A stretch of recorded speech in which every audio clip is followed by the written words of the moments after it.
Okay, well, I'm in luck. I told you I was going to have to replace this pressure relief valve. And a pressure relief valve on top of a hot water heater is this valve. This valve right here. They thought it was leaking, and it's connected to a pipe that goes down the wall, and it was dripping. But this hot water heater is connected with another hot water heater down further, down the hallway further. And the press relief line exit pipes are all tied together, and then they dump out in a flower bed, and that was dripping, so they thought it was this. But I'm just going to talk to you very briefly about a hot water heater anyways. Now, if you don't know how a hot water heater works, you've got one valve usually up against a wall, and that's the cold water line, and that runs and fills up the hot water heater.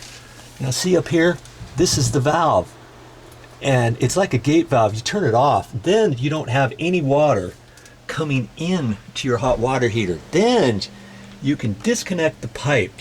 See, this pipe up here kind of circles around, and it's got a nut on it right there. Then you can loosen that up to then unscrew this. You don't want to do that until you've got your water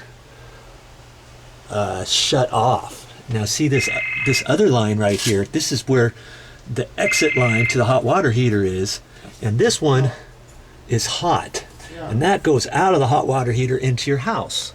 So if you ever have a question like which one's the cold water, which one's the hot water, you feel one, that should be hot, you feel the other one, and that should be cold. Okay, the cold water line should be the only one that's got the gate valve, okay?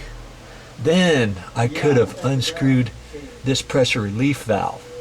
Now there's another hot water heater. I'm not going to really show you, but their pressure relief valve like this is dripping inside the pipe.